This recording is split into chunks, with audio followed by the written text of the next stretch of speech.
Beautiful way to start our service. Good morning. Hi.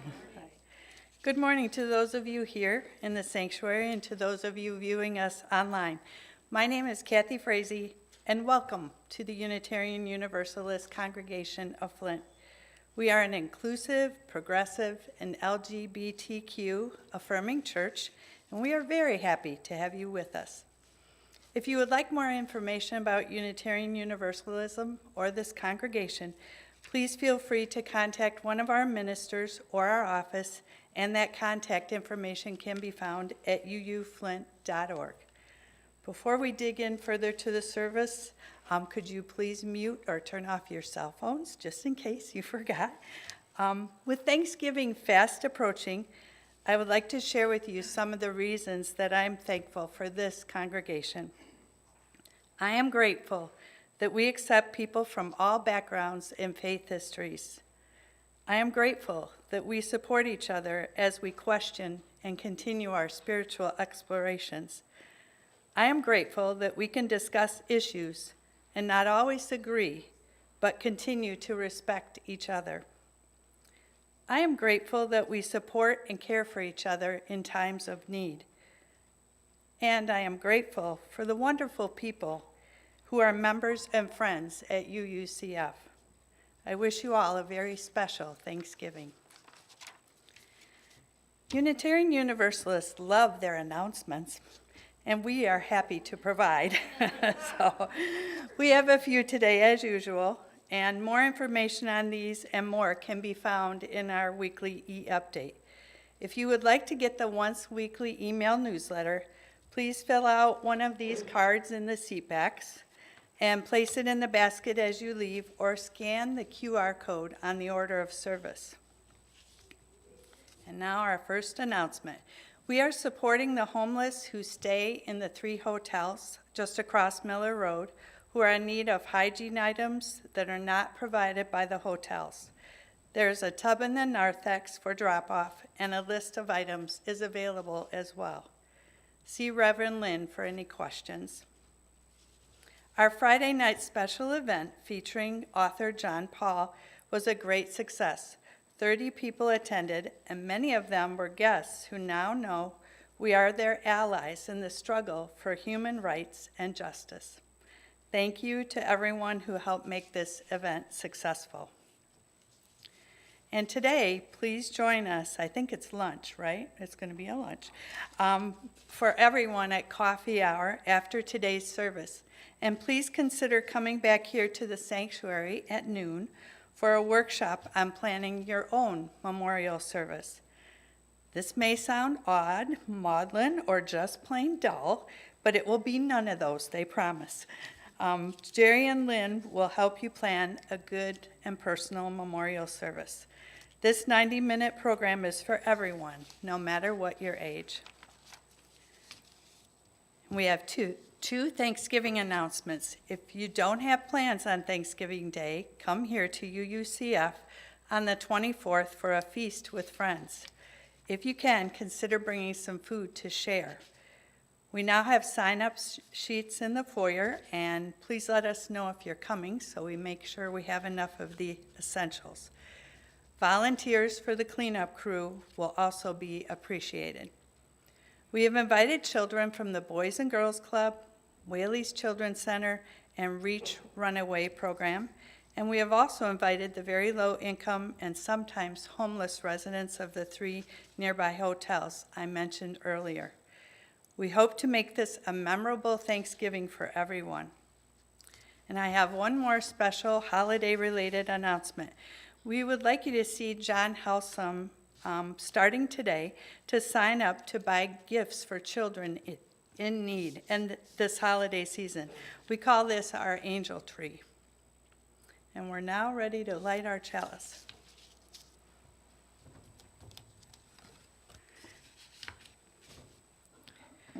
With the kindling of this flame, we reaffirm our commitment to accept life's gifts with grace and gratitude, and to use them to bless the world with the spirit of love.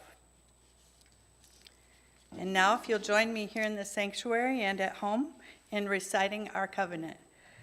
recognizing the richness of diversity, the beauty and wonder of shared worship, and the transforming power of love and service, we gather as a sacred, intentional community to freely seek knowledge and truth, to celebrate the fullness of life, and by our actions to increase goodness and justice.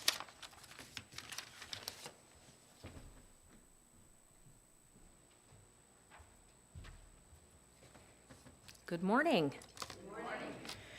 Our opening words this morning are adapted from a poem written by Patience Strong. Thankful may I ever be for everything that the universe bestows. Thankful for the joys and sorrows, for the blessings and the blows. Thankful for the wisdom gained through hardships and adversity. Thankful for the undertones as well as for the melody. Thankful may I ever be for the benefits, both great and small, and never fail in gratitude for the divinest gifts of all, the love of friends and every breath I take. May thankfulness be on my lips each day I wake.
After our words for meditation and after our time of silence, you'll be invited to either come forward or go to the back of the sanctuary to light a candle of joy or concern. And you can also, at the back of the sanctuary, write your joy or concern in one of the books, and we'll make sure it gets into the weekly e-update. But first, our reading. Our words for meditation today are from a poet often compared to Robert Frost and won a Pulitzer Prize for his poetry, William Meredith. And the poem is entitled Accidents of Birth. Spared by a car or airplane crash, or cured of a malignancy, people look around with new eyes. They look at this newly praiseworthy world, blinking eyes like these. For I've been brought back again from the fine silt, the mud where our atoms lie down for long naps. And I've also been pardoned miraculously for the years and the lava of chance, which runs down the world's gullies, silting us back. Here I am, brought back, set up, not yet happened away. But it's not this random life only, throwing its sensual astonishments upside down on the bloody membranes behind my eyeballs. Not just me being here again, old needer, looking for someone to need, but you, up from the clay yourself, as luck would have it, and inching over the same little segment of earth ball in the same little eon to meet in a room, alive in our skins, and the whole galaxy gaping there, and centuries whining like gnats, you, to teach me to see it with you, and to offer somebody uncomprehending, impudent thanks. And now, let us enjoy the silence.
this morning, we welcome new members into our community as members of our congregation. According to our bylaws, a member is someone who is in sympathy with the purposes and programs of this congregation, which include our commitment to love, justice, reason, and faith. We join together as a religious community through these words. By affirming the following words, the members of this congregation also accept the responsibility of living by them and contributing to the life of this community through their time, talent, and energy. Membership in this congregation is both simple and difficult. It is simple because all that is required is to sign the membership book, participate in the life of this community, and support our efforts. It is difficult because of what it means. It means that a person has made a decision to join in a community that is searching for truth, struggling for justice, and whose members strive to be in loving relationships with one another. These are not easy things. Truth is often unwelcome. Justice can be slow and painful. Love is the ultimate challenge for every human being. We are thrilled to welcome 6 people who have chosen to become members today. 4 of them are able to be with us today. And would the 4 of you please come forward? You can stand right here, wherever you like, no particular order. One of them is not here today. Yeah, we're So we missing have 3. Evan. Yeah, we have missing Evan, so I guess we have 3 today. When new members are welcomed, we are reminded to ask ourselves, what is this congregation? It is not the building, except to the extent that we have chosen it and made it ours and adorned it with the fruits of our time, treasure, and talents. It is not the music, except to the extent that you make it when you blend your voices together to produce sounds lovelier than any one could make it alone. It is not even the beliefs, for we Unitarian Universalists have no single unifying belief, only the combined beliefs of each one of us. This congregation is the people. Without our members, without our friends, this community is nothing. It does not exist. Buildings may fall, ministers come and go, music may go out of tune, and beliefs may falter. No matter, the people are this congregation. Without you, it is nothing, but with you, it can be anything. This a little bit for them here. Yeah. Okay. You have accepted the responsibility of membership. You have found that you resonate with the ideals of Unitarian Universalism and that you want to commit to these ideals and live them. The responsibility of becoming a member is a lifetime process. We are glad that you chose to be with us. May you find the years ahead be filled with the hope and vision that your membership promises. And I'm going to ask that all current members of our congregation please rise. And you should have a handout. And if you would begin with me. We celebrate your membership as fellow seekers and companions on our spiritual journey. With you, we pledge to listen deeply and to respond with open hearts and minds. We welcome your full participation in our community of faith. And new members, if you would read along. We embrace membership in this congregation as both a gift and a commitment. May our strands of connection grow ever stronger, day by day, year by year, as we join with you in living lives of service. and all together. We pledge to embody our Unitarian Universalist principles in our everyday lives, blessed by the freedom that encourages us to live with authenticity and integrity and secure in the knowledge that we are members of a faith community that helps us live our highest ideals. We commit to enact on our belief that we belong together. Thank you. And You may be seated, and Lynn has a rose. And also, if you'll come up, Kathy, you've already signed. So this belongs to you. And on over. John has signed. So go ahead and Kathy, you can please. Thank you. And And as we seal this this covenant, is for you. we welcome all of our new members with a rose symbolizing our hope that you will fully bloom in your new church home.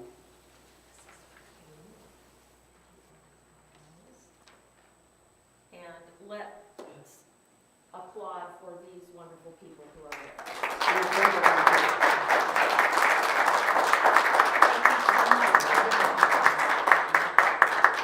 Thanks.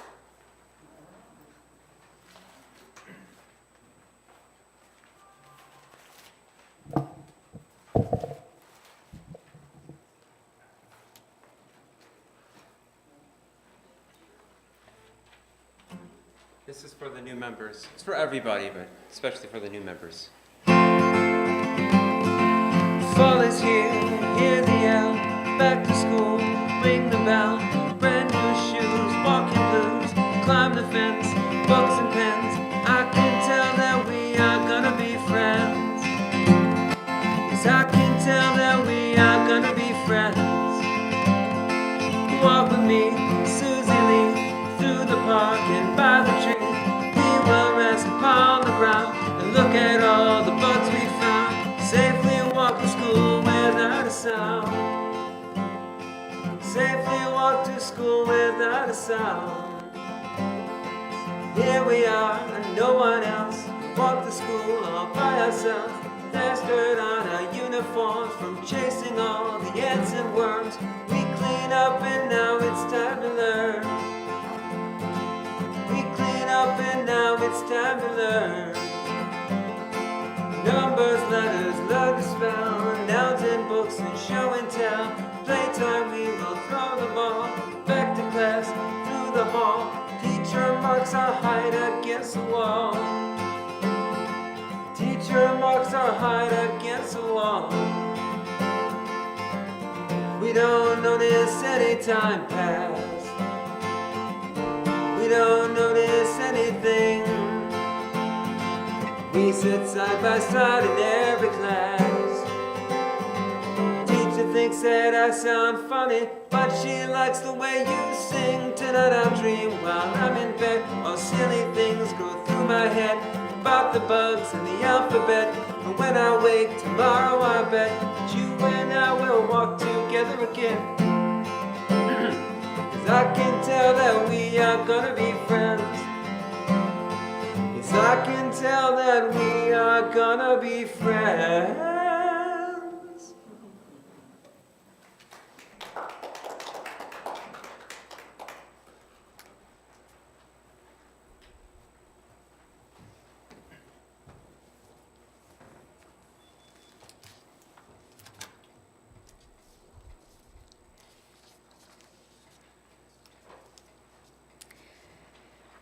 When NASA was getting ready to send out the Voyager space probes, one of the big decisions that they had to make was what earthly messages they were going to include on those probes should they be encountered by something or someone. And among the suggestions was sending recorded music of Bach. UU minister Robert Walsh recalls that some people thought that that would be a bit brazen. Bach was included in the end, but Reverend Walsh recalls that he not only agreed that Bach indeed was a bit presumptuous of us, but he also questioned whether even we earthlings deserved something as beautiful as a Bach concerto. He wondered whether we are kind enough, if we've done enough justice, loved our neighbors or ourselves enough to have deserved such a beautiful gift. He wrote, "Life is a gift we have not earned and for which we cannot pay. Since we have not earned Bach or crocuses or lovers, the best we can do is express our gratitude for the undeserved gifts and do our share of the work of creation." Walsh touches on what I believe is one of the most important non-material blessings we might overlook at Thanksgiving or any time really. That is simply life.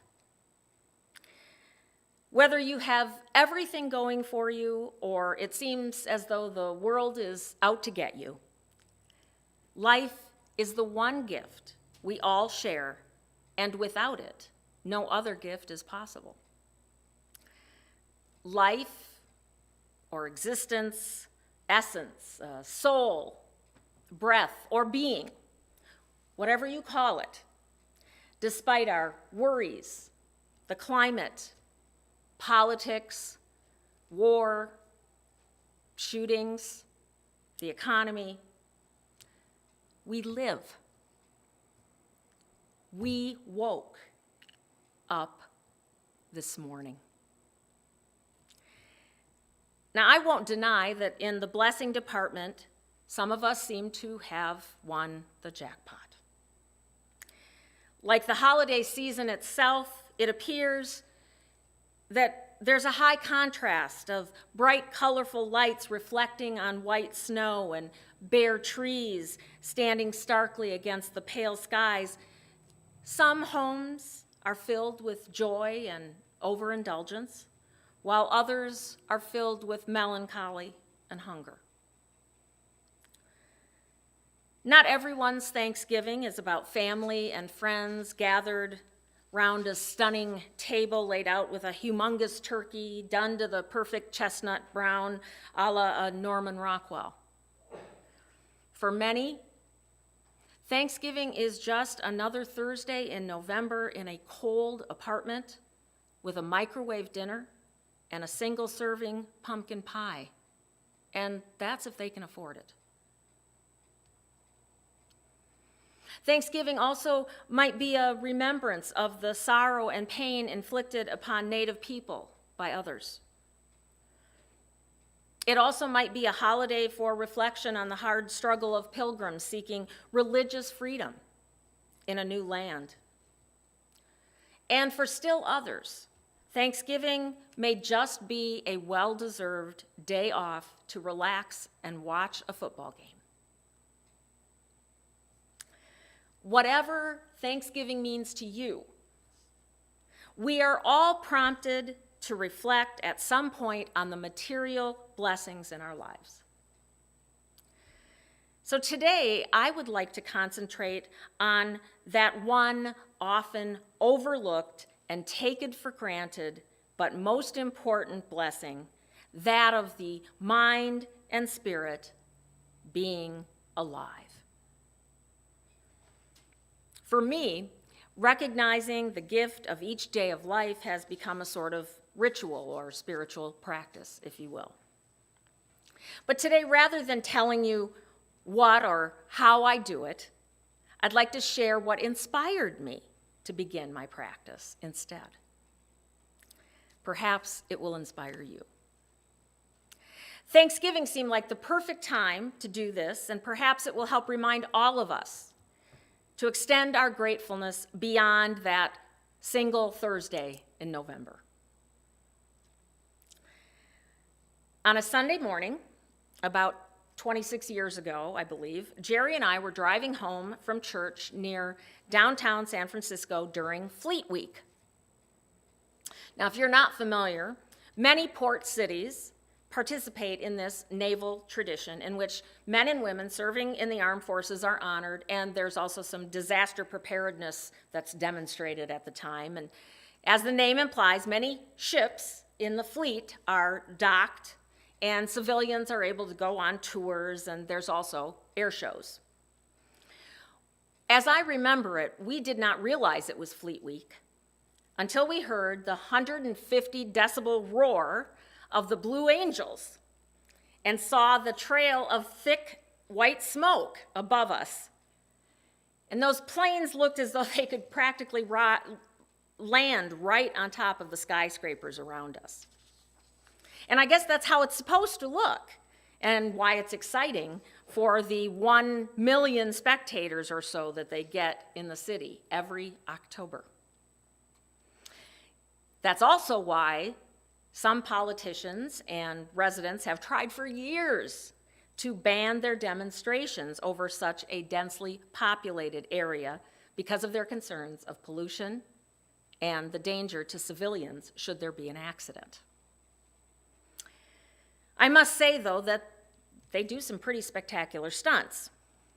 And I know they're the military, and they're not my cup of tea either, but having seen them that up close, albeit accidentally, I wanted to learn a little bit more about them. And I am actually glad that I did, and perhaps you will be too. Just 3 naval pilots per year are selected to fly fighter planes in tight formation for demonstrations in an elite group called the Blue Angels. They are the top 1% of the 1% top pilots. They will practice their routines 120 times before they are ever seen in public. They fly in the program for just 2 years. They reach speeds of 700 miles per hour as they do rolls and loops and fly upside down and race toward one another in midair near misses. How close is a near miss? For those of you that would like, hold out one of your arms to your side, straight out, and approximately from your nose to the tips of your fingers is how close their wingtips get. Now, once they master that, they have to practice getting half of that distance before they're able to stay in the Blue Angels. Pretty scary. So is it dangerous? You're darn right it is. Since their inception in 1946, 10% of their pilots, or 26 people, have died. Now you can imagine that it takes incredible skill and practice to attain that level of precision. But there's more to it, according to the Blue Angels themselves. They not only sharpen their skills daily so that they can fly half of this distance, about 18 inches, but they also hone their mindsets. Former pilot John Foley says they actually have what he calls a secret sauce. And that secret sauce is 4 words. Glad to be here. Glad to be here is a statement of belief that everyone on the Blue Angels team shares. It means they are grateful to be surrounded by their teammates and thankful for their lives. Foley says it's a statement of our love, our commitment, our trust, and our respect for everyone on the Blue Angels team, pilots and support crew alike. But that's not all. After every practice or demonstration, they debrief. Everyone knows what a debrief is, right? Well, whether it was the best flight they ever did or the worst flight they ever had, everyone will say individually, glad to be here. Foley said that was really the key to their success because they would be totally honest about their performance at their debriefings. But no matter the mistakes, they always ended with those 4 words. He explains that it was their way of saying they were thankful for the opportunity to fly with that team And it was a promise to that team that they would earn it again and again, day after day. If nothing else, I respect the Blue Angels' philosophy. But after I learned about them, I didn't really think a lot about it until I was meeting with my ministerial mentor at the time. We have to have those when you're a brand new minister. So that was a long time ago. He told me that a very elderly gentleman in his congregation had told him shortly before he died that the secret to his long life was his habit of saying aloud each morning when he woke, "It's a great day to be alive." The man felt that every day of his life when he woke was a gift from the universe. So my mentor was inspired, and he took up the practice. And so every morning he woke, he said aloud, "It's a great day to be alive." So after I heard about these two people, I thought about the Blue Angels and the "glad to be here" phrase, and then "it's a great day to be alive." And I realized that both of those were not only ways of expressing daily gratitude for the gift of another day of life. To me, such words also express our intention to make the most of those days. Although Reverend Walsh would probably say we don't deserve them, acknowledging another day of life in gratitude also helps us recognize the potential that unfolds in front of us for being given just a few more hours of breath. They're precious hours. It's essentially a practice of mindfulness. Thich Nhat Hanh said that the greatest of all miracles is to be alive.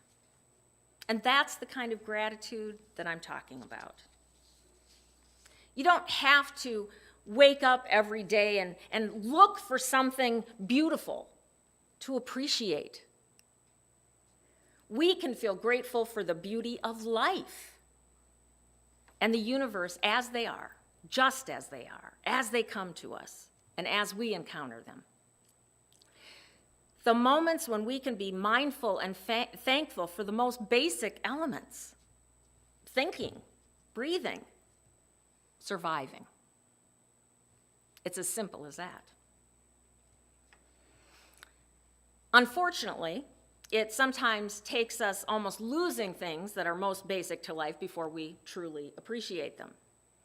And although Thanksgiving can be a difficult holiday for some of us to deal with when we think about the roots of Thanksgiving itself and the injustice done to Native peoples, I think we also have to remember the idea behind Thanksgiving was that a group of people, the pilgrims, were struggling for their lives and their freedom. And although I don't condone all they did to survive and what they did to Native peoples, their Thanksgiving and the Thanksgiving after, and all the Thanksgivings after, were an outward gesture to show thankfulness for having lived, for simply having survived. But we must remember at times they just barely survived, and some didn't. Now, you might remember that the pilgrims did suffer through a 2-year famine. According to tradition, at one time, the rations were reduced to 5 kernels of corn a day. 2 centuries later, a poet by the name of Hezekiah Butterworth, he was an American poet, would write a poem that is still popular at Thanksgiving dinners and celebrations today. It's also entitled 5 Kernels of Corn, which to me is clearly a metaphor for life itself. And I'd like to read you a few pieces from it. 'Twas the year of the famine in Plymouth of old. The ice and the snow from the thatched roofs had rolled. Through the warm purple skies steer the geese o'er the seas, and the woodpeckers tapped in the docks of the trees. And the boughs on the slopes of the south winds lay bare, and dreaming of summer, the buds swelled in the air. The pale pilgrims welcomed each reddening morn. There were left, but for the rations, 5 kernels of corn. 5 kernels of corn, but to Bradford a feast were 5 kernels of corn. Ye people be glad for 5 kernels of corn. So Bradford cried on the bleak burial hill, and the thin women stood in their doors, white and still. Lo, the harbor of Plymouth rolls bright in the spring. The maples grow red, and the wood robins sing. The west wind is blowing and fading the snow, and the pleasant pines sing and arbutus blow. 5 kernels of corn, 5 kernels of corn, to each be given 5 kernels of corn. Give thanks, all ye people, the warm skies have come. The hilltops are sunny, and green grows the hum. And the trumpets of winds, and the white march is gone. 5 kernels of corn, ye have for Thanksgiving, 5 kernels of corn. And so I have for each of you, surprise, a little package of corn. And attached a Thanksgiving blessing to help us remember that even with as little as 5 kernels of corn, it is life itself that is the gift. And please feel free to take more than one if you like, if you have friends that you'd like to share them with. The baskets will be at the back, so you can take more if you like. As we marvel at the simple beauty of the earth, and as we savor every breath, when we are in each other's company, may we ever say, glad to be here. Let me hear you say it. Glad to be here. And on this Thanksgiving Day and every day, may we remember to be grateful for each glorious day of life and always find the strength to find it a great day to be alive. And let me hear you say it. It's a great day to be alive. Thank you.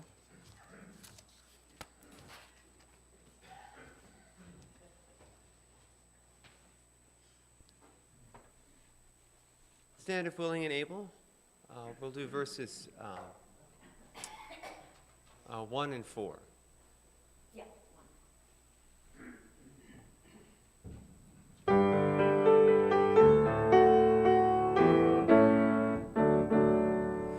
We sing now together a song of thanksgiving, rejoicing in goods which the ages have wrought.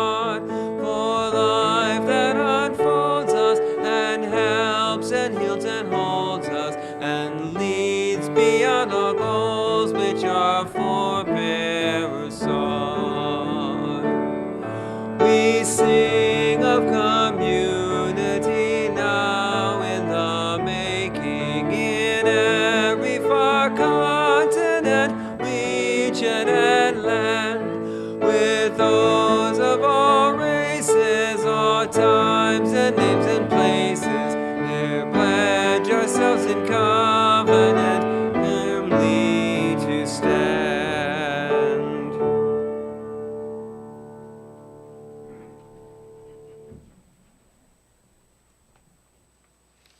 And now it's our time for generosity. We know that the financial contributions to this congregation come from sacrifice and hard work. We are very grateful for this and commit together to ensure the funds we gather as a community do a greater good for our world than we could ever do as individuals. May there be an offering to sustain and grow the life and mission of this congregation. May we give in love and in hope. You can place your offerings in the basket at the back as you leave, or donate at uuflint.org. Thank you.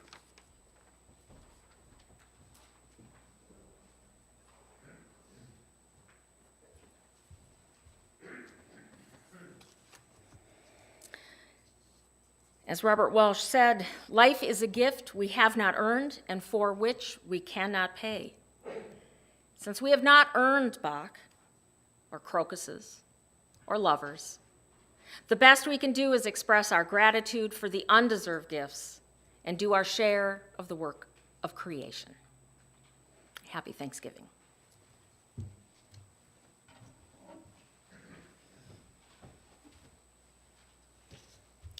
And let us extinguish our chalice. We extinguish this flame, but not the light of truth, the warmth of community, or the fire of commitment. These we carry in our hearts until we are together again.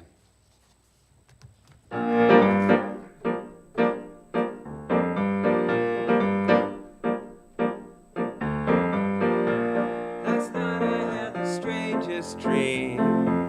Had to sail away to China in a little rowboat to find you. You said you had to get your laundry clean. Didn't want no one to hold you. Now what does that mean? And you said, ain't nothing gonna break my stride. Nobody gonna slow me down. Oh no, I got to keep on moving. Ain't nothing gonna break my stride. I'm running and I won't touch ground. Oh no, I got to keep on moving. You're on the road and now you pray it lasts. The road behind was rocky, but now you're feeling cocky. You look at me and you see your past. Is that the reason that you're running so fast? And you said, ain't nothing gonna break my stride. Nobody gonna slow me down. Oh no, I've got to keep on moving. Ain't nothing gonna break my stride. I'm running, I won't touch ground. Oh no, I got to keep on moving.